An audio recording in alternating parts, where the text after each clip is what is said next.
Lembrando que é interessante para vocês que estão vendo esse vídeo, que assistam um outro vídeo que já foi gravado, que é Farmacêuticos contra a Dengue, onde nós distinguimos a manifestação clínica da zika, da chikungunya e da dengue. Entender de prevenção é muito importante. Falar de repelentes também vai nos conduzir a situações que vão fazer uma orientação mais adequada para o paciente. Nesse caso, quais são as prevenções disponibilizadas? Que tipo de prevenção eu, farmacêutico, posso fazer e também posso orientar os meus pacientes? Ou seja, lembrar que prevenção é a melhor forma de combater qualquer tipo de epidemias. Uma epidemia que está complicando a nossa vida agora é a epidemia da dengue, da zika e chikungunya. A melhor forma aqui é a eliminação do vetor. Sendo assim, esta ação pode ser realizada por alguns meios de controle. Meio de controle mecânico, nós temos o biológico e temos o químico. Portanto, é fundamental que o farmacêutico se prepare e se conscientize de que a sua orientação à população vai ser uma das melhores medidas de prevenção. No caso dos controles, vamos falar do controle mecânico. Primeiro, acabar com a água parada. Atualmente a gente indica ele como o mais importante. Segundo, o biológico. Os organismos que se alimentam das larvas, como os peixes, por exemplo. E o químico, o uso de inseticida e o uso de larvicida. E aí nós temos o fumacê, que serve como um controle complementar. Nós temos que considerar a resistência também, porque o inseticida ele seleciona os mosquitos resistentes. Ou seja, vamos lá para o mecânico. Foco na fase aquática, que é a fase que nós temos a eclosão do ovo, ou seja, formação das larvas e das pupas. Os criadouros, não apenas se preocupar com a retirada da água, a limpeza da parede para a retirada dos ovos é de suma importância. O mosquito doméstico, ele está sempre próximo do homem, ou seja, ele é antropofílico. Nós temos que cuidar do peridomicílio, ou seja, tudo que tiver ao redor do nosso domicílio, e do intradomicílio, tudo que tiver dentro do nosso domicílio. Aqui nós temos alguns exemplos, nessa imagem que vocês vão ver, nós temos essa imagem que mostra caixas d'água. Caixas d'água é óbvio, é algo que está sendo veiculado na mídia. Nossas caixas d'água devem ser muito bem tampadas, você deve garantir que não haja passagem para que o mosquito entre na caixa d'água. Se tiver qualquer foco que possa estar aberto, você vai ter a contaminação. Barris de água, gente, quantos tonéis que a gente olha, a gente vê barril, vê essas coisas de água. Principalmente quando a gente chega em borracharia, né? Dá até medo. Eles precisam colocar aqueles pneus naquele tanque de água, já assusta. Piscinas, quantas piscinas estão lá abandonadas, em desuso? Se até privada, se tiver em desuso, deve ser observado e deve ter o cuidado específico, que dirá uma piscina que é um paraíso para que o mosquito consiga colocar seus ovos e a gente comece a ter os problemas que estamos assistindo agora. Um lugar que nenhum de nós se alerta é na geladeira. Sabe esse suportezinho, o reservatório de água que fica atrás da geladeira? Esse deve ser retirado e deve ser também limpo periodicamente. Então aqui nós temos as causas que são muito importantes, mecânicas. Agora a gente vai falar sobre controle biológico. Controle biológico vai consistir em quê? Em eliminação de vetor utilizando os inimigos naturais. Esse controle pode ser feito por meio de peixes, que se alimentam das larvas e do mosquito, que já é uma grande ajuda. Se a gente tem um laguinho lá e já tem os peixinhos, além do enfeite, a gente tem um mecanismo de prevenção.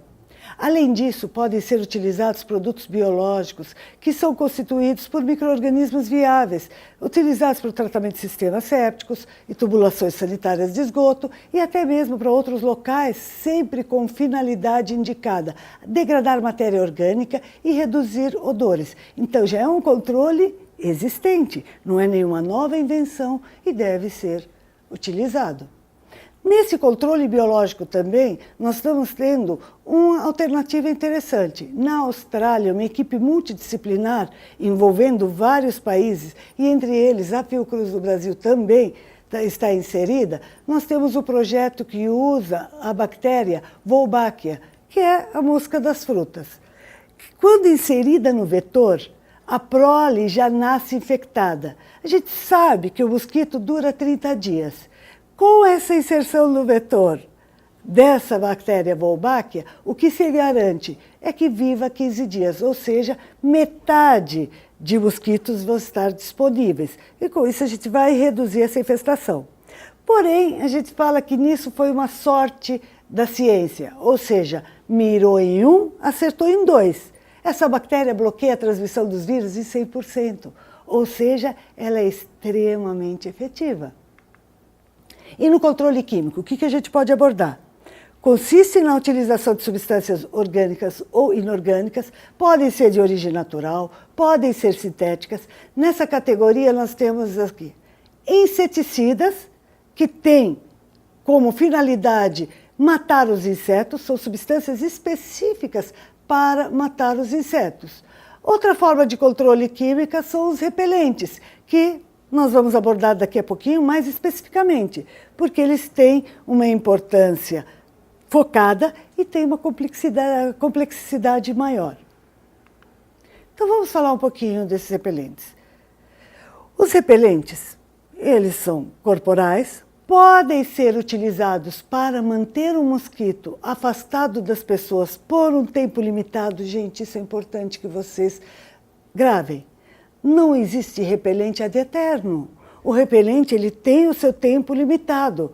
O seu tempo de ação de repelente depende muito de qual é o princípio ativo que está utilizado para aquele repelente.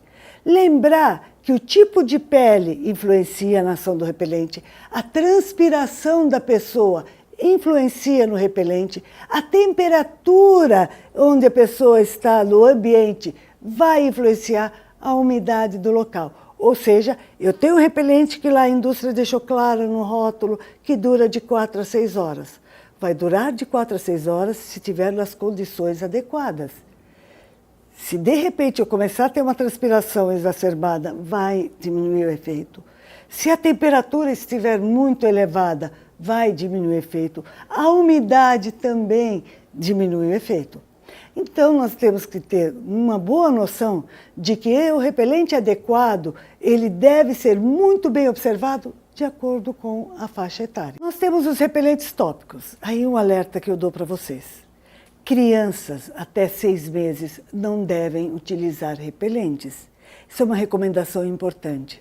Porém, se chegar para vocês alguma mãe que fala que não, eu quero utilizar repelente até 6 meses, não vai ser você, farmacêutico, que vai indicar o repelente para essa criança. Pede para que venha a indicação do pediatra, porque a responsabilidade é do pediatra. Quem está acompanhando essa criança é o pediatra. Se acontecer qualquer problema, você não tem nenhuma responsabilidade. O que você deve fazer, sim, é orientar que o repelente mais indicado para crianças é em relação a um repelente físico, mecânico, ou seja, roupa. Utiliza roupa que cubra, diminua áreas expostas. Você vai ajudar muito e não vai evitar que a criança possa ter algum tipo de reação alérgica. Crianças entre 6 meses e 2 anos de idade, existe um repelente já indicado, que é o IR 3535. Qual é a duração desse repelente? 4 horas. Qual é a indicação de aplicação? No máximo 1 vez ao dia. Bom, até onde eu sei, o dia tem 24 horas.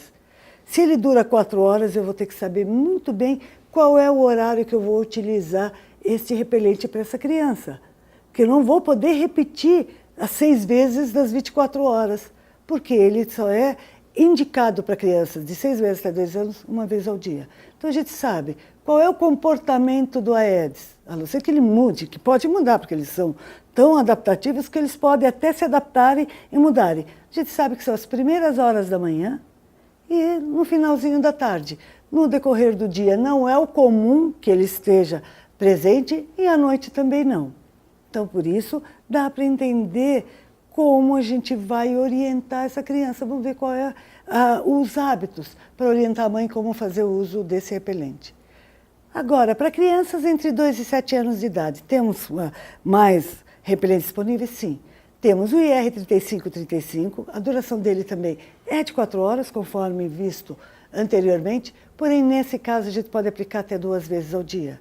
A criança já é maiorzinha, já aguenta mais. Gente, quando a indústria publica ou coloca esse rótulo, e faz é porque ela fez estudos e comprovou estudos, por isso que ela tem registro. Lembre-se que se não tiver registro na Anvisa, não deve ser utilizado esse produto. Nenhum produto sem registro pode ser utilizado. O risco é muito grande, porque para que ele seja registrado, ele tem que comprovar estudos. E nessa comprovação de estudos, eles viram que crianças entre 2 e 7 anos dá para usar o IR3535 com duração de até 4 horas e você pode aplicar até 2 vezes. Temos também a presença da icaridina. A icaridina, de 20% a 25%, ela dura até 10 horas. Porém, a aplicação também máxima de 2 vezes ao dia.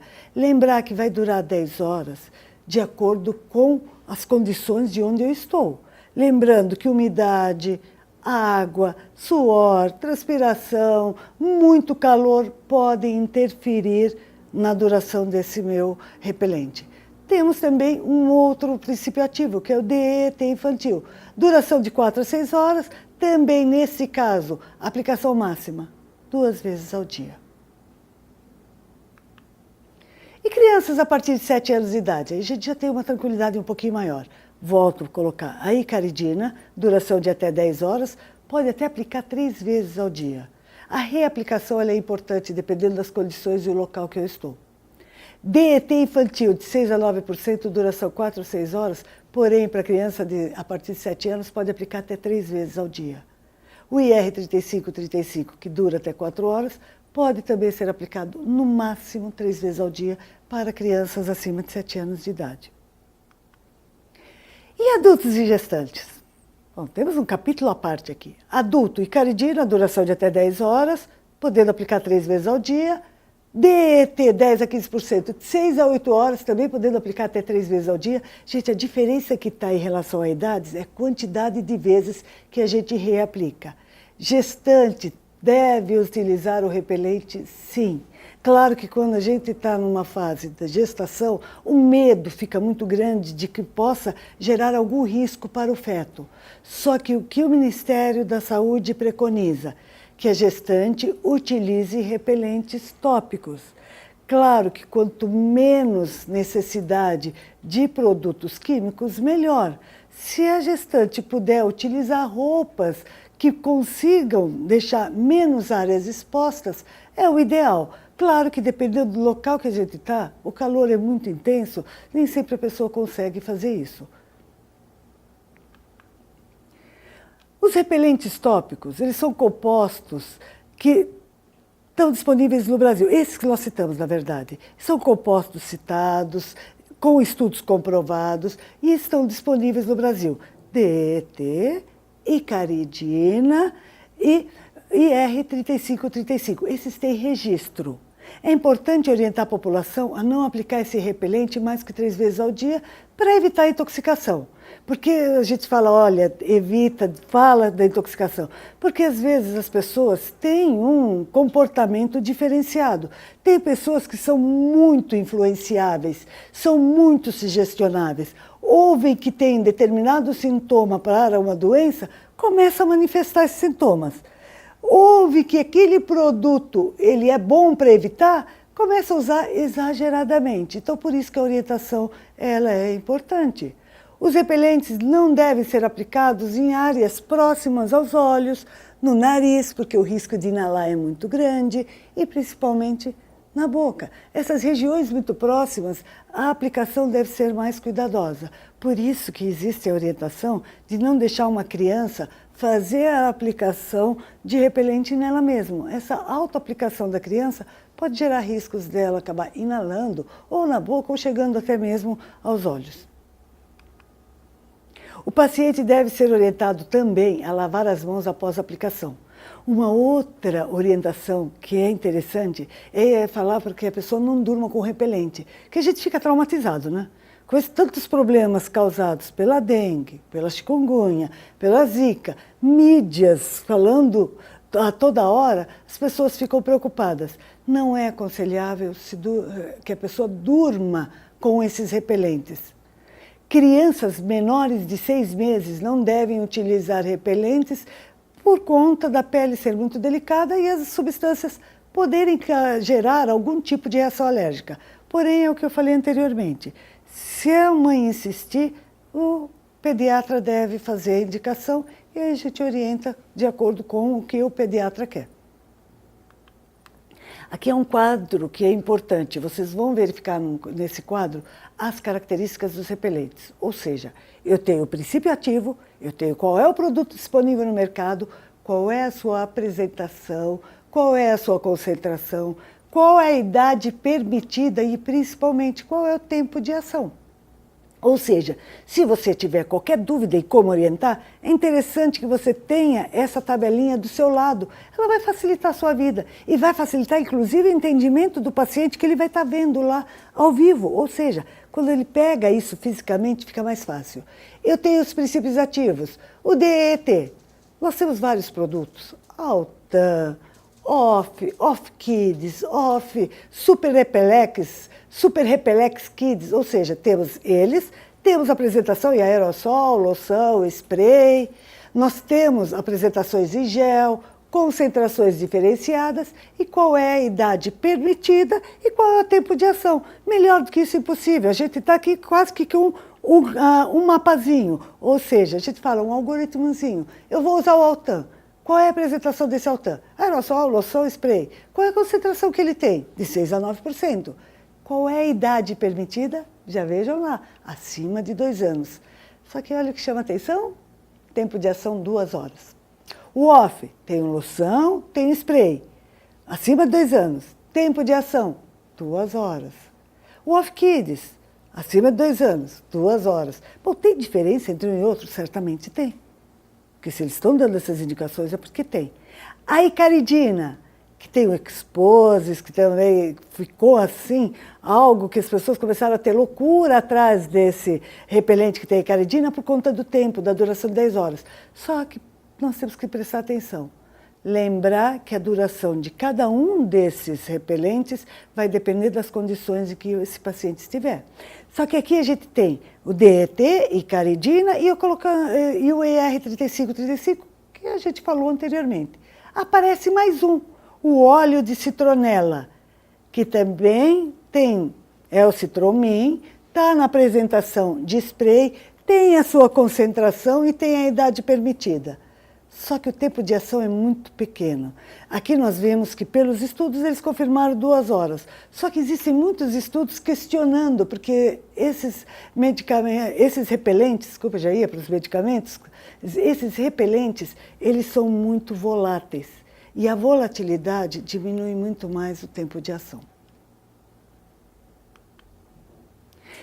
Só temos os tópicos? Não, nós temos disponíveis. A gente estava falando no início que temos inseticidas disponíveis que são para matar os insetos. Eu não vou colocar um inseticida no corpo, porque vou matar o inseto e já me suicido junto. Então, nós temos inseticidas para o ambiente que matam os insetos e temos os repelentes para que eles não cheguem a nós. Só que nós temos também alguns repelentes que são importantes para o ambiente, que são os repelentes elétricos. Ou seja, eu tenho aquele repelente elétrico, eu coloco ele na tomada, tem nele inserido o inseticida que tem a sua liberação por determinado período. É interessante ter isso para o ambiente? Sem dúvida que é interessante. Lembrar que quando eu coloco esse elétrico, ele tem o seu tempo de ação. Lembrar que não dá para deixar esse elétrico achando que eu coloquei um único repelente numa área muito grande, ele vai fazer o efeito. também, se ele libera inseticida, eu não devo deixá-lo próximo à criança. Se a criança estiver dormindo no quarto, está lá na caminha dela, eu não vou ligar esse repelente elétrico enquanto ela está dormindo, porque ele está liberando inseticida. O que a gente aconselha? Liga esse repelente, faz com que ele já deixe o ambiente preparado, manter protegidas as janelas e a porta fechada. Quando colocar a criança dentro do quarto, eu já desligo esse repelente. Uma outra opção que nós temos, os repelentes à base de ultrassom ou eletromagnéticos, que emitem ondas. Estudos dizem que são eficazes e vão reduzir a aproximação do mosquito. Por isso que eles devem ser mantidos próximos de portas e janelas para que a gente evite que eles entrem no ambiente.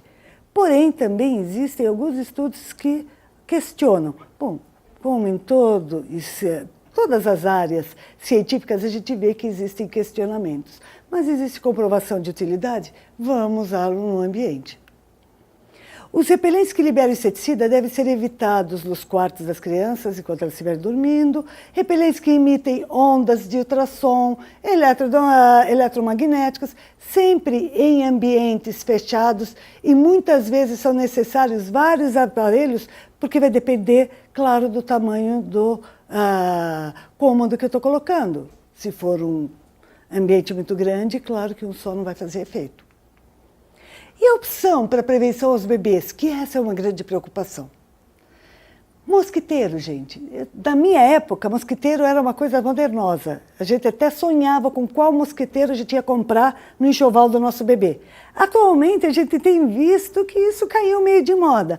Não, crianças, volte a ser modernoso. Por quê? O mosquiteiro é um dos principais meios que a gente tem de prevenir contra a picada dos insetos. Não só do Aedes, como outros insetos. Então, usar mosquiteiro no berço, usar o mosquiteiro no carrinho, é uma opção segura. O bebê sempre vai estar um pouquinho mais tranquilo, ele vai estar lá, ele não se mexe tanto. E aí você tem a proteção física.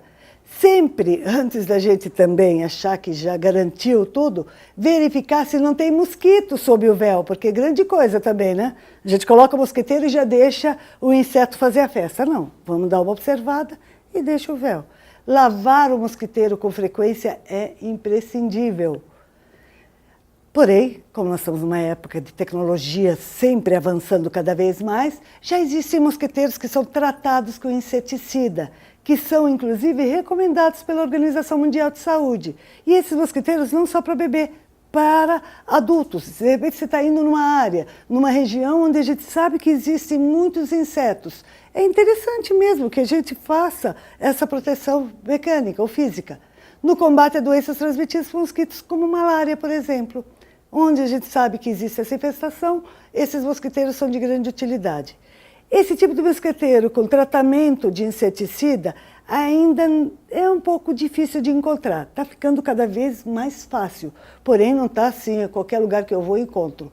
O preço ainda é alto, porque o inseticida fica ativo, gente, por 5 anos, mesmo sendo lavado o produto. Existem, claro, indicações do próprio fabricante que falam em alguns, tem até roupas que já estão tratadas, que você pode lavar até 70 vezes.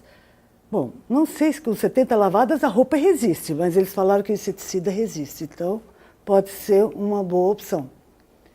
Agora a gente vai falar de algo super interessante que você, farmacêutico, deve passar por poucas e boas. Mito ou verdade em relação ao complexo B como repelente? Os estudos não comprovam a eficácia do complexo B como repelente. Todos os estudos que nós temos visto até agora mostram totalmente ineficácia em relação a repelente. Porém, vocês, colegas farmacêuticos, devem ter ouvido, como eu já ouvi várias vezes, de pessoas que falam que a partir do momento que começaram a utilizar o complexo B, eles não estão sendo mais picados.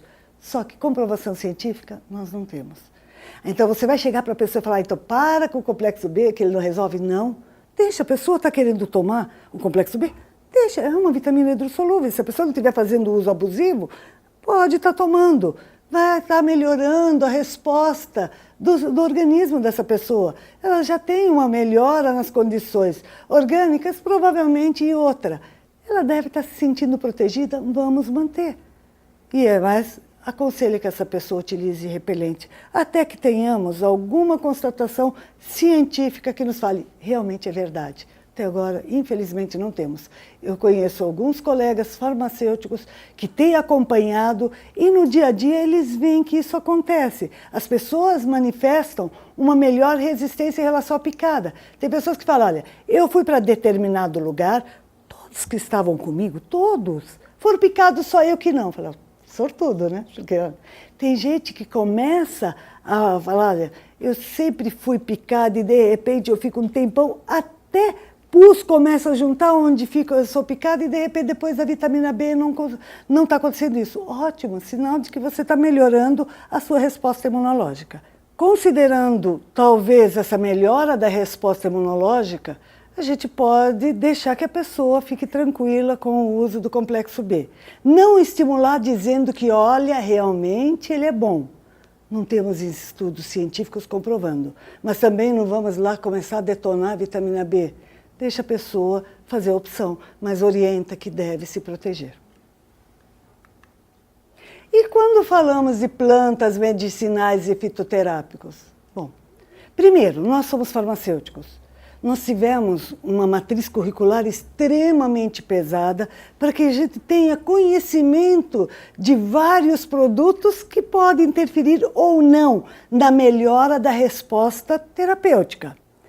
Nós temos, entre a parte que a gente sempre fala química, sintética, mas nós temos também a fitoterapia. As plantas medicinais estão aí presentes há tempos. É realidade. Então, o farmacêutico, ele precisa conhecer as plantas? Sim. Conhecendo as plantas, conhecendo suas preparações, pode até indicá-las à população como uma forma complementar de combate ao mosquito e um auxílio para tratamentos sintomáticos. Por isso que a gente tem essa observação, conhecer as plantas.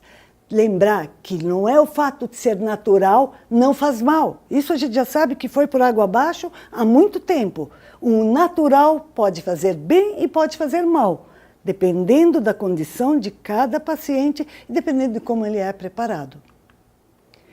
Os efeitos dos repelentes das plantas estão relacionados ao quê? Aos seus óleos essenciais. Problema desses óleos essenciais. A gente sabe que tem muitas plantas que têm uma das suas características que possam fazer essa situação ou essa condição de ser repelentes.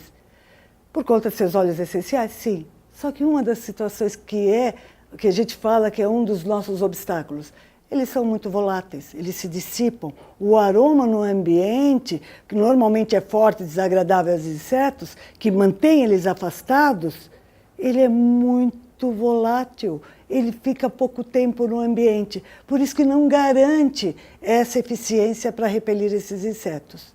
Então, por serem muito voláteis, seu efeito tem uma duração muito curta, a gente vai ter que utilizá-lo muito mais vezes.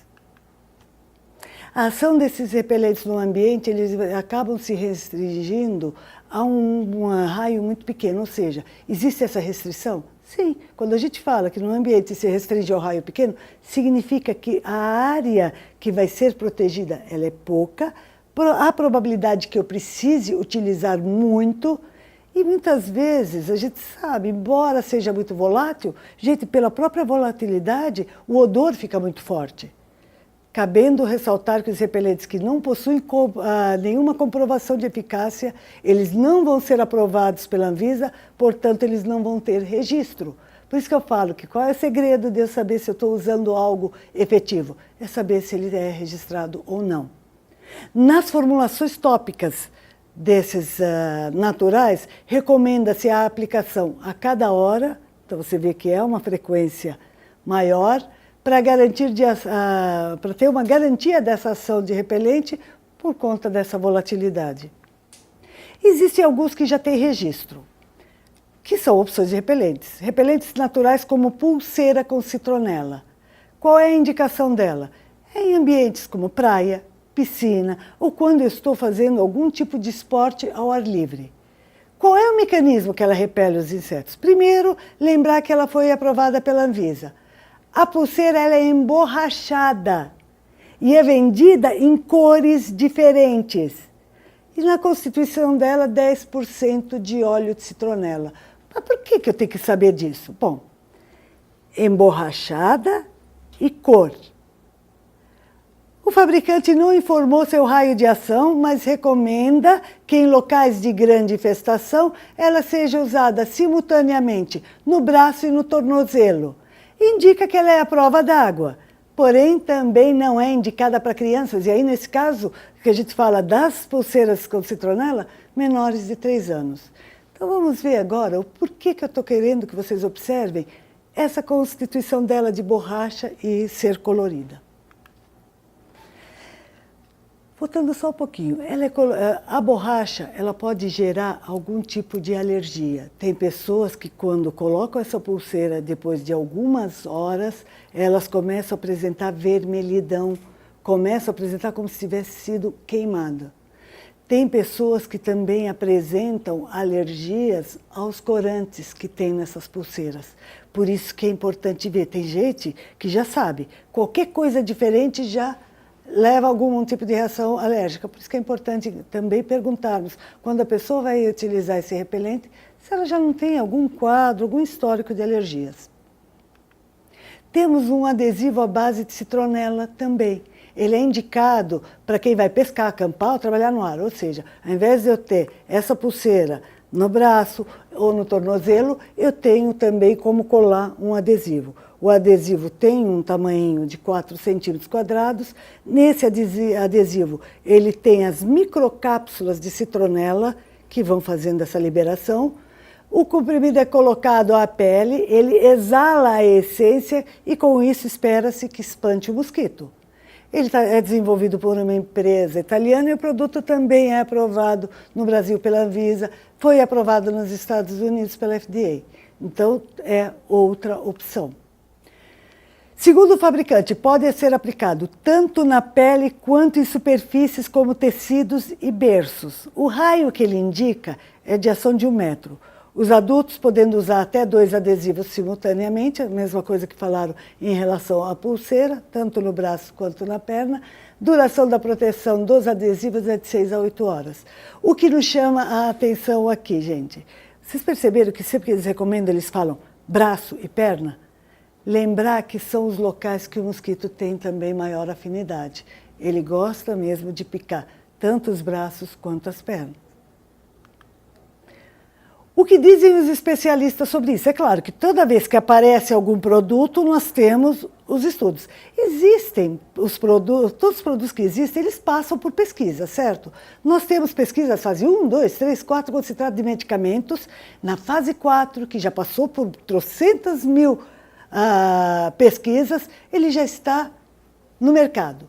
Quando ele está no mercado, a gente fala que para medicamento, a farmacovigilância, ela é extremamente importante, porque aí ela vai mostrar como é que responde a população no ambiente, em grande quantidade de pessoas fazendo uso, algumas reações que talvez não tenham sido detectadas na fase 3. Então, você vê que às vezes a gente tem muitos estudos que são importantes e a gente acaba precisando dar uma observada melhor no decorrer do uso desses produtos. No caso dos adesivos à base de citronela, alguns dos especialistas já questionaram. Quem tem alergia ao látex já não vai poder utilizar. Quem tem alergia ao colofônio, que é a cola desses adesivos, também deve evitar. Não recomendam os especialistas que seja usado em berços, porque as crianças ficam muito próximas a essa substância. Então, pode gerar algum tipo de alergia respiratória. Então, é interessante a gente sempre ouvir todos os lados. Mas tá bom, já falamos muito desses repelentes. Tá, e aí? Como que eu decido qual é o repelente que eu vou usar ou qual é o inseticida que eu vou usar? Bom, vai depender da necessidade de cada um e da idade de quem vai estar utilizando. Nós temos tipos de repelentes inseticidas, loção, creme, spray, que são utilizados para o corpo. Quais são os prós? Qual é a vantagem de eu utilizar esse tipo? Eficazes em ambientes fechados. Ótimo, eu estou indo para ambiente fechado, esse daqui vai ser talvez uma das minhas opções. Contras, podem causar reações alérgicas se usados em bebês. Existem precauções em tudo. Só comprar produtos de marcas conhecidas que especifiquem a composição química. Quando se trata de criança, sempre consultar o pediatra. Ele vai saber se você deve utilizar ou não. Aparelhos de tomada em líquido ou pastilha são eficazes também em ambiente fechado, liberam inseticida pelo calor. O mais seguro é usar em outros cômodos da casa onde os bebês não estejam. Se o problema de mosquitos for difícil de controlar na casa, sempre é interessante consultar o pediatra para ver se libera o aparelho para dentro do quarto mesmo. Porque às vezes a gente está em algumas localizações que são insistentes esses mosquitos, que não se repelem tão fácil. E as fórmulas farmacêuticas, elas são importantes. Eu falo de spray. Spray eficaz em ambiente fechado e áreas limitadas ao ar livre. Substâncias nocivas desses sprays podem ser inaladas? Podem ser inaladas. Por isso que isso é uma das desvantagens. Podem causar alergias e problemas respiratórios. E os espirais? Ambientes abertos, porém em área limitada. Aqueles espirais que emitem fumaça quando queimados, eles acabam gerando também algum risco de alergias ou problemas respiratórios. Telas e redes mosqueteiras, isso que a gente fala, gente. Esse daqui é efetivo sem ter muito problema, que a gente fala, olha, esse qual é a contraindicação? Se você for ver, a contraindicação é se você não tomar cuidado de deixar fechadinho, porque se você deixar aberto, vai entrar mosquito. Eles são super eficazes, desde que adequadamente utilizados. Apesar de eles não estarem muito na moda, são uma opção importante para o bebê. Tem que verificar se há ou não mosquito dentro do berço, antes da gente abaixar esse mosqueteiro, e tomar cuidado principalmente para não deixar acumular pó, porque aí são outros problemas que vêm. Óleo essencial de citronela, eficaz em aplicação direta, pode causar reação alérgica? Pode, até esse óleo. O pessoal fala do natural, mas também o natural pode fazer mal. O efeito é muito curto, não é duradouro. Óleos essenciais são muito fortes, não devem ser usados diretamente na pele de bebês e crianças pequenas. Então, a partir do momento que vocês já tiveram uma ideia de quais são os tipos de prevenção que a gente consegue fazer, já conhecemos um pouquinho dos repelentes, é interessante a gente saber quais são os meios diagnósticos que nós temos disponíveis. Quando a gente fala de meios diagnósticos, bom, específicos seria o isolamento do agente ou métodos sorológicos que demonstrem a presença de anticorpos da classe IgM em uma única amostra de soro ou aumento do título de anticorpos de IgG. Nessa conversão sorológica em amostras pareadas. Ótimo, isso já me indica uma especificidade no exame. E os inespecíficos?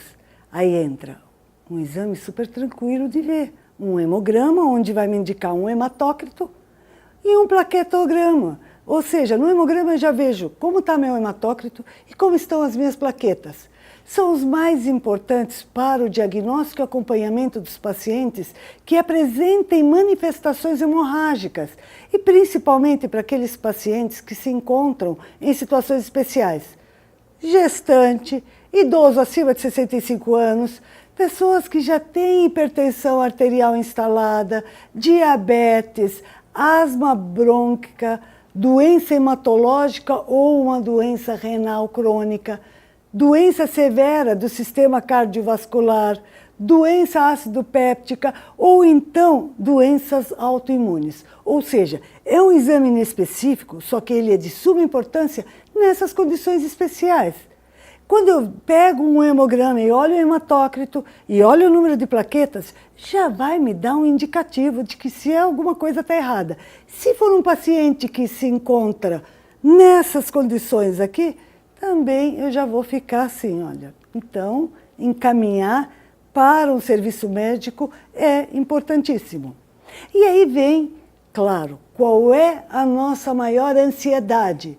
É que tenhamos mecanismos de prevenção efetivos como vacinas e que tenhamos métodos de identificar rapidamente qual é a doença que está nos acometendo. E principalmente se a gente conseguisse distinguir se é dengue, se é chikungunya, se é zika, isso seria muito importante. Então, aqui a gente já viu divulgado um noticiário onde o ministro anuncia diagnóstico da zika, dengue e chikungunya simultâneo. Gente, sonho de consumo. E aí eles estão colocando esse kit NAT, que é discriminatório, ou seja, vai identificar se a pessoa está cometida por qualquer uma dessas doenças, se é dengue, zika ou chikungunya, permitindo realizar uma identificação simultânea desse material genético, pegando os 3 vírus. Além de evitar a necessidade de 3 testes separados. O kit oferece uma combinação pronta de reagentes. Com isso, ele acelera a análise das amostras e acelera a liberação dos resultados. É isso que a gente está precisando, que esse kit esteja disponível e que seja colocado numa quantidade adequada, porque são muitas as pessoas que estão contraindo essas doenças. Então, não adianta eu ter um kit só para mostrar que eu tenho, se eu não tenho a quantidade adequada. Claro que existem alguns recursos que estão sendo utilizados, se você sabe que a pessoa tem, está numa região que está mais que constatado que existe a dengue, existe a zika, existe a chikungunya, ela apresenta alguns daqueles sintomas que são colocados, que se vocês não olharam o vídeo ainda sobre as manifestações clínicas, aconselho que vocês olhem, porque a gente isso acaba facilitando a identificação e a gente consegue falar, olha, fez qual exame? A Fiocruz, outros institutos de pesquisa do país estão buscando maneiras de criar um teste também para a zika, que seja um teste sorológico, que acaba sendo um pouco, problema também é preço, né? Que facilite, que esteja num preço mais acessível, que seja mais fácil de ser realizado. Nos diagnósticos laboratoriais, a gente tem umas metodologias que estão sendo utilizadas nesses centros de referência de saúde pública. Ou seja, eu tenho imunológico sorológico, que é o imunocromatográfico, que é um teste rápido, só que só existe para dengue, esse imunocromatográfico. Nós temos o enzima imunoensaio, que é o teste de ELISA, esse é para dengue e chikungunya. Testes de ELISA estão sendo desenvolvidos pelos institutos de pesquisa no Brasil em parceria com o apoio do Ministério da Saúde e algumas empresas privadas, porque a gente precisa ter esses testes em quantidade adequada. Temos também os moleculares. Reação em cadeia da polimerase em tempo real, o famoso PCR, tanto para dengue, chikungunya e zika. Porém, são feitos isoladamente e lembrar que preciso estar naquela fase virêmica para que eu tenha resultado desses testes.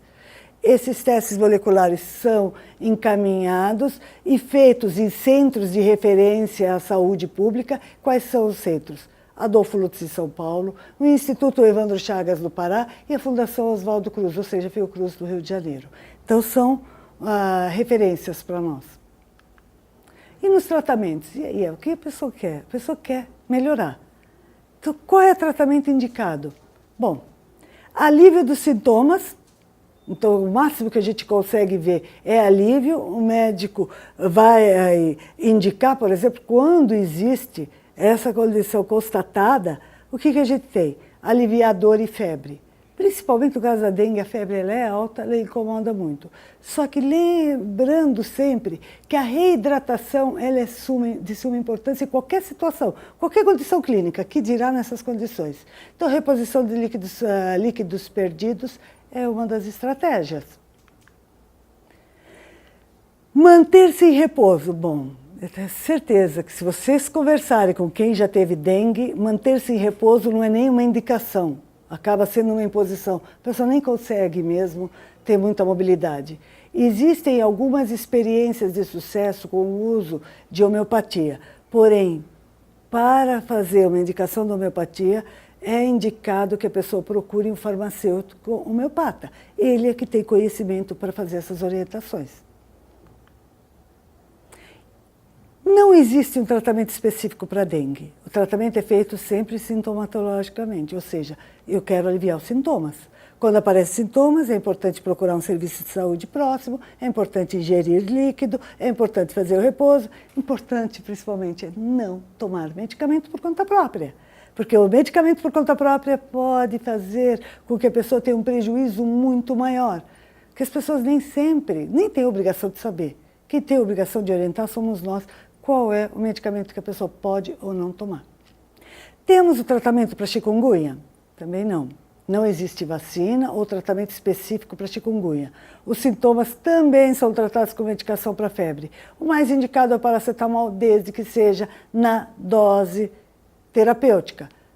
Se a pessoa tiver algum problema hepático, a gente opta pela dipirona, só que o paracetamol tem sido meio que protocolo. Também não é recomendado o uso do ácido acetil salicílico para evitar hemorragias. Recomendações: repouso absoluto ao paciente, que deve beber líquidos em abundância. Gente, chikungunya, lembrando que a chikungunya ela tem uma característica específica, a pessoa não consegue ficar ereta de tanta dor. Imagina se a pessoa não vai precisar ficar em repouso absoluto. Como que a gente faz esse tratamento? Manutenção do estado geral do doente, febre alta e dores, paracetamol e dipirona, salicilatos e anti-inflamatórios não esteroidais execrados. No caso de erupções pruriginosas, ou seja, a pessoa começou a apresentar aquele prurido, daquela coceira, os antissamínicos podem ser considerados. Os casos suspeitos devem ser sempre tratados como dengue, por conta de maior frequência e gravidade conhecida. Mas eu estou falando da chikungunya, por que eu vou tratar como dengue? É o protocolo, é a orientação. Diversas doenças são muito parecidas como o dengue e tem outro tipo de tratamento. É importante sempre que o médico, quando ele for avaliar, ele seja informado de qualquer medicamento que a gente esteja fazendo uso. Ou seja, tem doenças que precisa fazer uso do Marevan, do Ticlide, ou seja, eu já tenho algum problema cardiovascular, posso ter tido algum evento anteriormente, posso ter tido trombose, eu tenho que tomar um anticoagulante. Numa condição de dengue, eu posso tomar anticoagulante, gente?